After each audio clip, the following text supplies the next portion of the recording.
டப்பிங்ல தான் அவர் மீட் பண்ணேன். அவர் வந்தது. ஸோ அவர் என்கிட்ட 2-3 விஷயம் சொல்லியிருந்தாரு. நீங்க ரைட்டரா நான் அப்போ வந்து சிவா சார் சொன்னாங்க.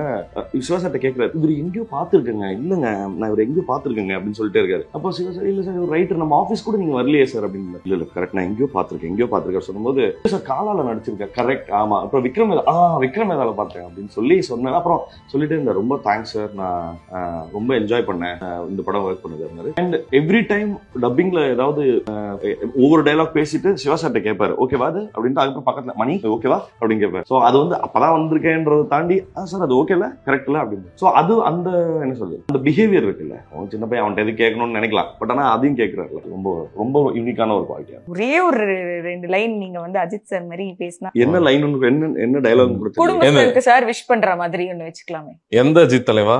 100 கோடி பேர்ல அந்த ரெட் அஜித் தெரியலையே எப்படி அஜித் சார். அது கொஞ்சம் ஈஸியா இருக்கும்னு நினைக்கிறேன்ல, இல்லையா? ஏதோ ஒரு இந்த ஒரு பிட் மட்டும் சூப்பரா இருந்தது. ஒரு லடாக்ல ஏதோ பைக் ஓட்டிட்டு இருந்தாரு நினைக்கிறேன்.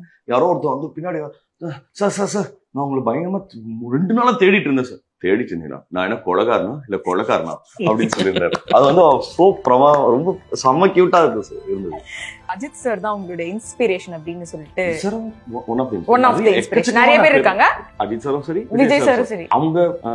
அவங்களோட பேஷன் ஆரல்ஸ் ஆஃப் ஸ்கிரீன் இல்ல, அவங்களுக்குன்னு வெவ்வேறு கனவுகள் இருந்திருக்கு. பட் அதுக்காக அவங்க என்ன சொல்றது, அதுக்கு தகுதியானவர்களா மாறி அதுக்கப்புறம் 2 பேரும் வந்து அவ்வளவு அழகா வந்து அதை என்ன சொல்றது, அதை பர்சீவ் பண்றது பார்க்கல அவ்வளவு நம்பிக்கையா இருக்கு. ஓஹோ, இப்ப நம்ம கூட இன்னொரு வெவ்வேறு பெரிய கனவுகள் இருந்தா அது ஒன்றும் பலிக்காமலாம் போகாது, ஆனா ஒர்க் பண்ணிட்டே இருந்தா அது 2 பேருமே அவ்வளவு பிரமாதமா பண்ணிருக்காங்க. அவ்வளவு கிரேஸ்ஃபுல்லா இருக்கு பார்க்க. அவங்க ஸ்டார்ட் பண்ண இடத்த பார்க்கணும், ஓகேவா? To where they become now. நீங்க பாத்தீங்கன்னா, நான் யோசிச்சு பாருங்க, இப்பதான் ஒரு 10 படம் நடிச்சிருக்கோம்னு வச்சுக்கோங்க. இதுக்குள்ள நான் வந்து என்ன சொல்றது, வேலையெல்லாம் முடிச்சுட்டு ஒரு 6 மணிக்கு வீட்டுக்கு போறதுக்குள்ள அவ்வளவு கேஸ் இருக்கு மண்டைக்குள்ள. நான் இத்தனைக்கும் வந்து அவ்வளவு ஒரு ஸ்மால் டைம் ஆக்டர்னு வச்சுக்கோங்க. பட் நான் யோசிச்சு பார்ப்பேன், அப்போனா அவங்க எவ்வளவு கோ த்ரூ பண்ணிருப்பாங்க. லைக் பீட் Ajith sir, Vijay sir, chef, யார வேணா சொல்ல, அப்ப எவ்வளவு கோ த்ரூ பண்ணிருப்பாங்க. எனக்கு வந்து நினைச்சு பார்த்தாலே இல்ல, ஐயோ என்னென்னலாம் கோ த்ரூ பண்ணிருப்பாங்க அப்படிங்கிறது தான். நீங்க இந்த இடத்த அடையிறதுக்குல நீங்க எவ்வளவு சாக்ரிஃபைஸ் பண்ண வேண்டியிருக்கு, எவ்வளவு உறுதியா இருந்துகிட்டே இருக்க வேண்டியது இருக்கு.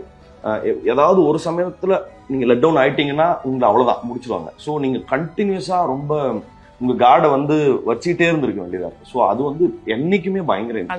நீங்க ஸ்டார்ட் பண்ண இடத்த பாத்தீங்கன்னா உங்களுக்கு பயங்கரமா இன்னொரு ஈஸ்பா அப்படி இருந்திருக்காங்க.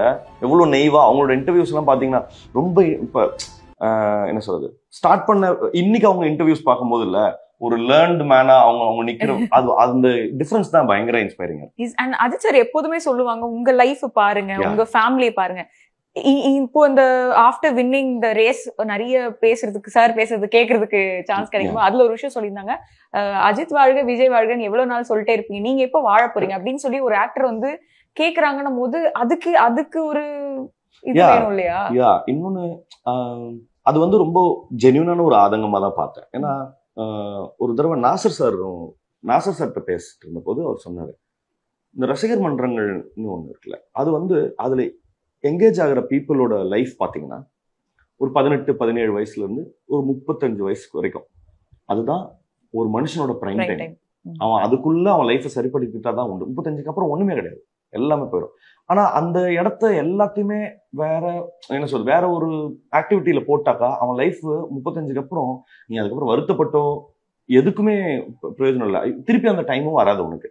ஸோ அது வந்து அதனாலதான் ஒரு கான்ஸ்டன்டா ரிமைண்ட் பண்ணிட்டே இருக்கு, நோ உன் லைஃபை ஃபர்ஸ்ட் பாரு, நாங்க வாழ்ந்தாச்சு, எங்களுக்கு நல்ல வசதியாவே வாழ்ந்துட்டோங்கிறத ரிமைண்ட் பண்ணிட்டே இருக்காங்க. அஜித் சாரும் சரி, விஜய் சாரும் சரி.